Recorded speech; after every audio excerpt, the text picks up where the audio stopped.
नमस्कार. कधी विचार केलाय का की निसर्गात किती साधं पण खोल शहाणपण दडलेलं असतं? आज आपण बरोबर तेच बघणार आहोत. एका कवितेतून निसर्गाकडून मिळणारी एक शिकवण जी आपल्याला जगण्याची एक वेगळीच कला शिकवते. चला तर मग सुरुवात करूया. तर ही जी कविता आहे ना, ती एका खूप मूलभूत प्रश्नापासून सुरू होते. एक असा प्रश्न जो प्राणी आणि माणसं यांच्यातल्या एका मोठ्या फरकावर बोट ठेवतो. आणि हाच तो प्रश्न आहे की प्राण्यांना जे इतकं सहज जमतं ते माणसांना का बरं जमत नसेल? हे इतकं कठीण का वाटतं? चला, ह्याच प्रश्नाचं उत्तर शोधायला लागूया. मग आता आपण थेट निसर्गातच जाऊया आणि बघूया की ही जगण्याची कला नक्की आहे तरी काय. प्राणी आपल्याला याबद्दल काय शिकवतात ते पाहू. तर ही जगण्याची कला म्हणजे नेमकं काय? सोप्या भाषेत सांगायचं तर ही एक अशी अवस्था आहे जिथे भूतकाळाची खंत नाही, भविष्याची चिंता नाही आणि दुसऱ्यांशी अजिबात तुलना नाही. फक्त वर्तमानातला सहज आनंद. आणि प्राणी ह्याच अवस्थेत जगतात. आता पहिलं उदाहरण बघा. चिमणी. ती कधी म्हणते का की मला मोरासारखा पिसारा हवाय? नाही. तिला कधीच त्या सुंदर पिसाऱ्याचा हेवा वाटत नाही. ती जशी आहे तशी स्वतःमध्ये खुश आहे. तिथे तुलनेला जागाच नाही. किंवा गाईचं उदाहरण घ्या. ती कधी अशी काळजी करत बसते का की अरे देवा उद्या चारा मिळेल की नाही? अजिबात नाही. ती वर्तमानात जगते, भविष्याच्या काळजीपासून पूर्णपणे मुक्त असते. आणि हे उदाहरण तर किती सुंदर आहे. कोकीळ. तो कधीच आपल्या काळ्या रंगाबद्दल तक्रार करत नाही की अरे माझा रंग काळा का.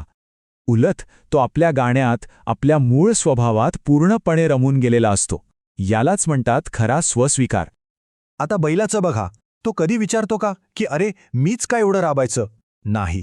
तो आपली भूमिका, आपलं काम कोणतीही तक्रार न करता शांतपणे स्वीकारतो.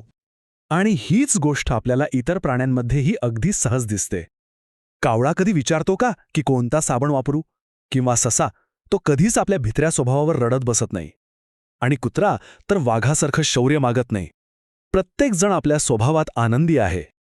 म्हणजे थोडक्यात काय तर या सगळ्या प्राण्यांची मानसिकता बघा. ती मुळातच किती आनंदी आणि चिंतामुक्त आहे.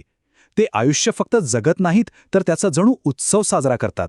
त्याबद्दल तक्रार करत बसत नाहीत. पण जसं आपण माणसांकडे येतो ना, तसं हे चित्र एकदम पालटतं. निसर्गाची ती सरळता आणि मानवी मनाची गुंतागुंत यात जमीन आसमानाचा फरक आहे. आणि याच गोष्टीला कवितेत खूप छान शब्द वापरलाय, विचारांचा गुंता.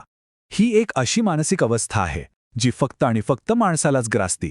सतत कसले तरी विचार, सतत दुसऱ्यांशी तुलना आणि कधीही न संपणारी चिंता. आता ही तुलनाच बघा ना.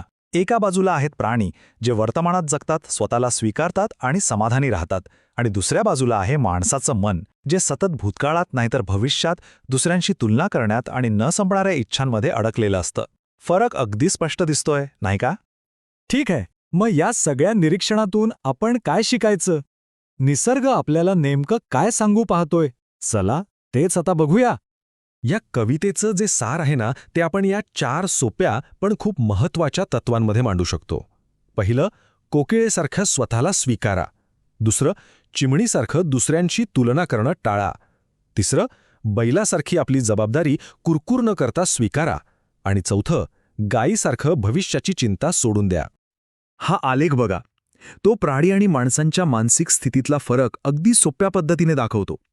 प्राण्यांमध्ये समाधान किती जास्त आहे बघा, आणि माणसांमध्ये तिथे चिंता आणि तुलना ह्या भावनांनी जास्त जागा व्यापलेली दिसते. आणि यातला सगळ्यात महत्त्वाचा मुद्दा काय आहे माहितीये? ही जी जगण्याची कला आहे ना, ती काहीतरी लपलेली गोष्ट नाहीये किंवा मिळवायला अशक्य गोष्ट नाही. तो फक्त आपल्या दृष्टिकोनाचा खेळ आहे. ही एक निवड आहे जी आपल्याला करायची आहे. तर मग निसर्गाचं हे शहाणपण आपल्या सगळ्यांच्या आजूबाजूला आहे. प्रश्न फक्त एकच आहे, आपण आपल्या या विचारांच्या गुंतामधून बाहेर पडून ते पाहण्याची आणि स्वीकारण्याची निवड करणार आहोत का?